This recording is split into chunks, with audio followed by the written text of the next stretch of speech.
start with a breaking update coming in at a time when the peace talks between the United States and Iran have completely failed. We have a statement coming in from CENTCOM. We're learning that U.S. forces have started mine clearance mission in the Strait of Hormuz, and that's a statement that is coming from U.S. Central Command.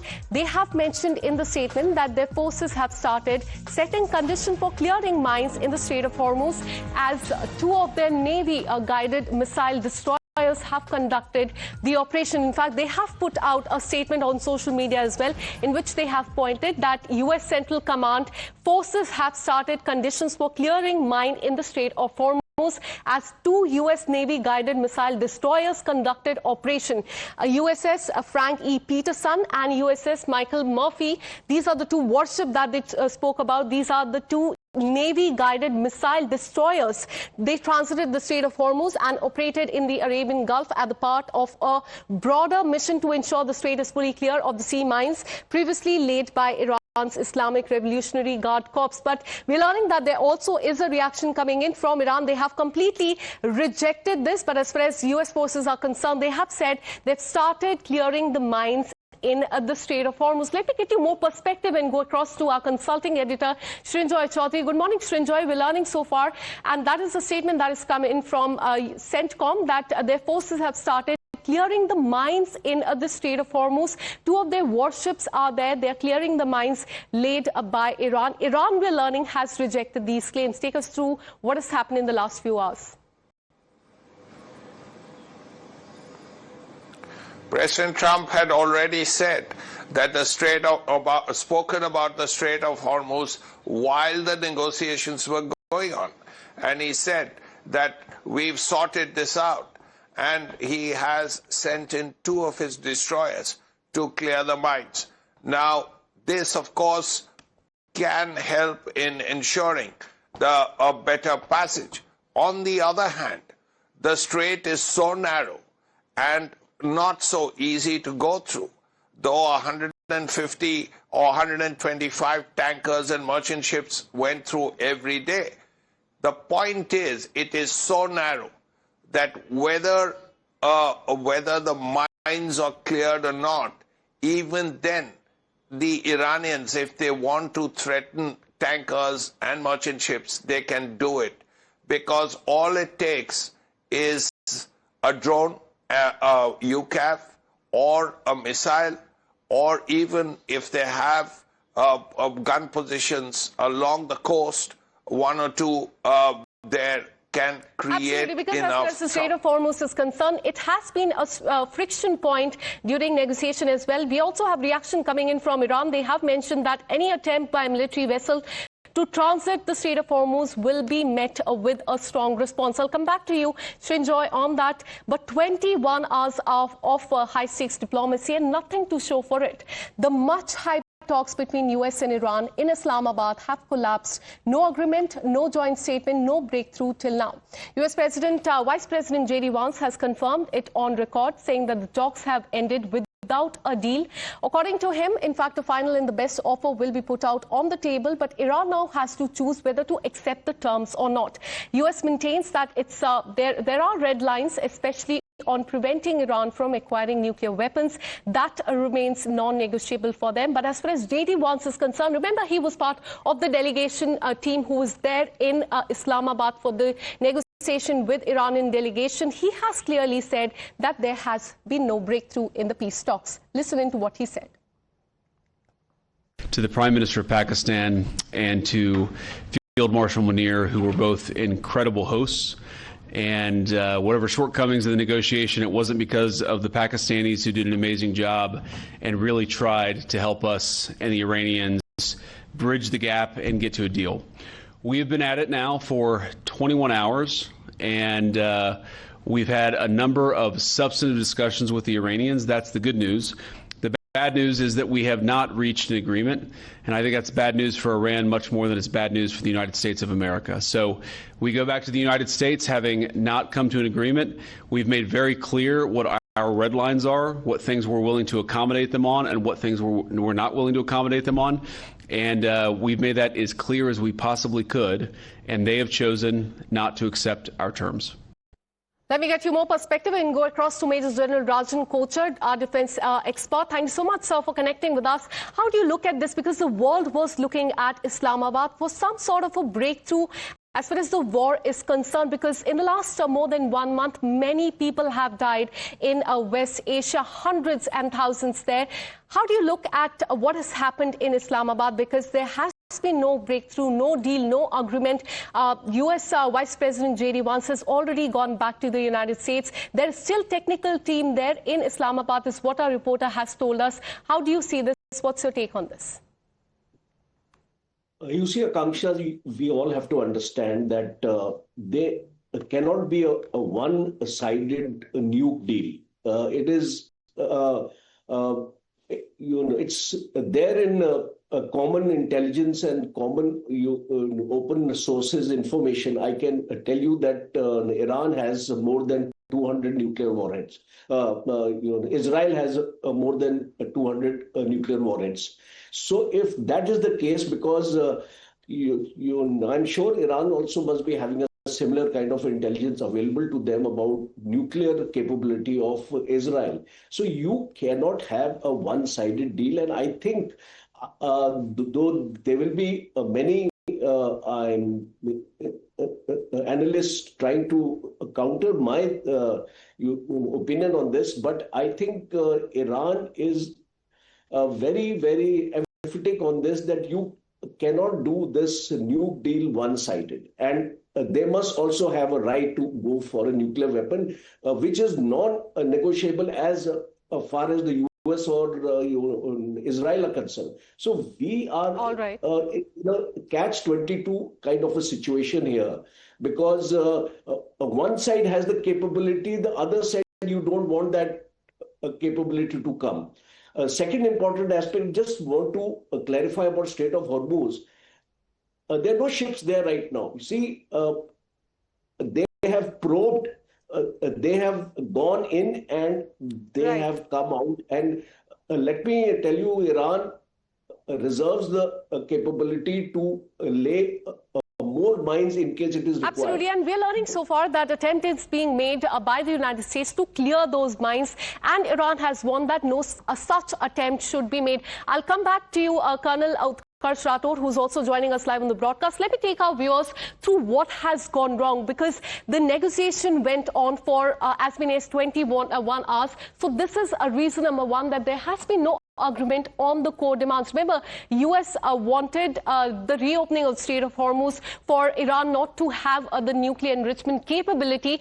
On the other hand, as far as Iran is concerned, they wanted a right over the Strait of Hormuz, and also wanted US to pay for the damages as far as the war and the destruction is concerned. So it appears that there has been no agreement on the core demands as far as the negotiation are concerned. Let us take you through reason number two as far as what went wrong. Iran rejected a US term, and this is what J.D. Vance has said. Nuclear enrichment deadlock this is as far as the negotiations are concerned. There has been no in fact, breakthrough on the enrichment sanctions and asset standoff as well. That remains number four. Ceasefire conditions are still unresolved, but there is still that 1 week long window that still remains, because remember, the ceasefire was in place for 2 weeks. 1 week window remains to be. So it remains to be seen what really happens in the next few days, whether there will be escalation or another round of talks, and that is something we will be keeping our eyes on. We have another breaking update coming in. U.S. delegation has in fact also left the Pakistan airspace after failed Iran talks in Islamabad. And those are the visuals on your screen of the U.S. delegation led by J.D. Vance, the Vice President of the United States, leaving from Islamabad after the failed talks with Iran, is what we can see. Our reporter has told us that the technical team is still there. But as you can see in the visuals, J.D. Vance has left. But before leaving, he has made it quite clear that there is still a final offer on the table. So it remains to be seen whether the Iranian side will accept it or not. But he has said that peace talks have collapsed. They have not reached the agreement. This is a bad news for Iran. They have chosen not to accept the terms, which US said was quite flexible, and they were quite accommodating when it comes to putting forth their terms. Let me once again go back to our consulting editor, Srinjoy Chaudhary. Srinjoy, do take us through what really went wrong there in Islamabad, because the world was looking at Pakistan for some sort of a breakthrough, some respite, because a lot has happened in the last more than 1 month. Take us through what could be the reason, what really went wrong there in Islamabad.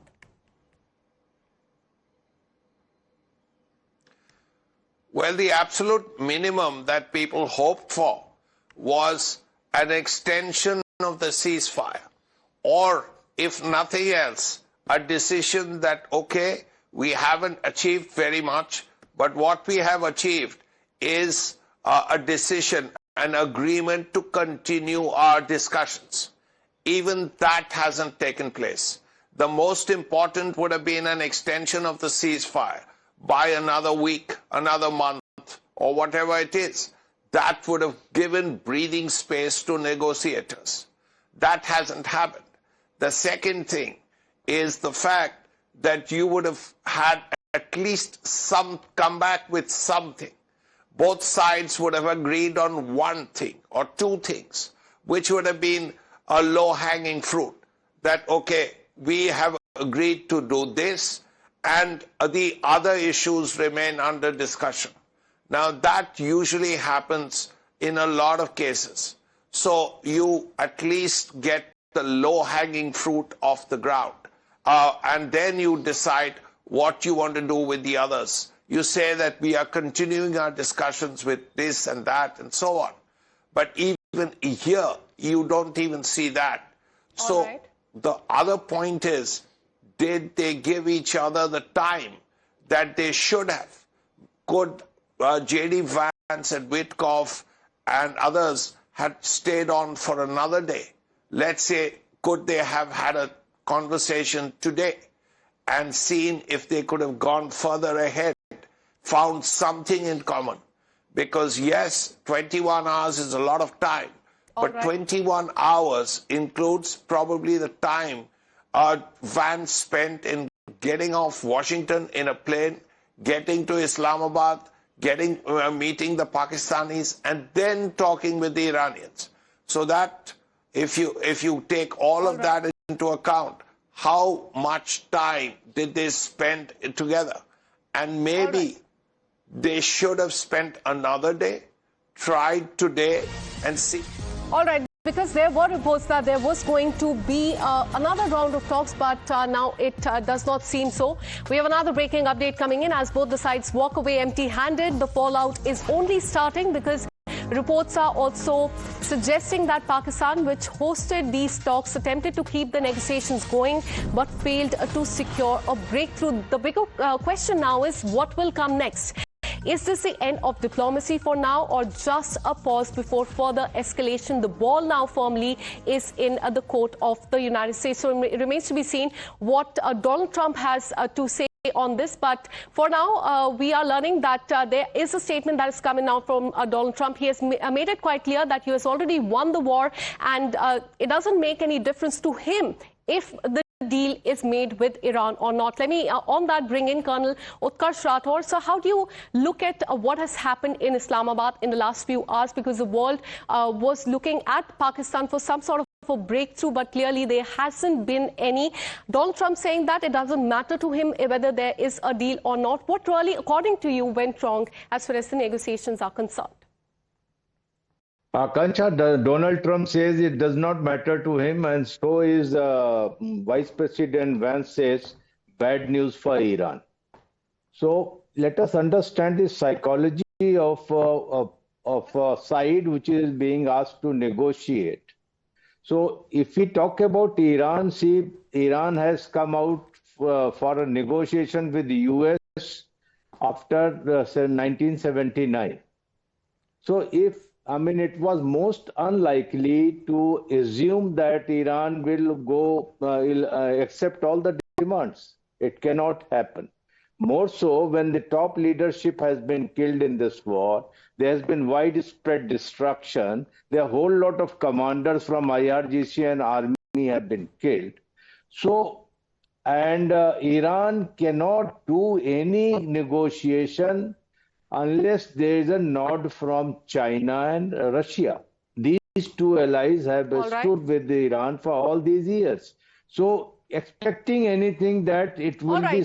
You now firmly is in the court of the United States. Let me take you through more detail about what will happen next. What could be the implication? The implication number one could be that the ball is in the court of Donald Trump. It remains to be seen what really he has to say. Till now, he has said that it really doesn't matter to him, doesn't make any difference whether there is a deal between US and Iran. Implication number two, US could resume the strikes. So it remains to be seen whether there will be escalation in the coming days, but there's still that 1 week long negotiation window that is still open. It remains to be seen whether there will be negotiation further.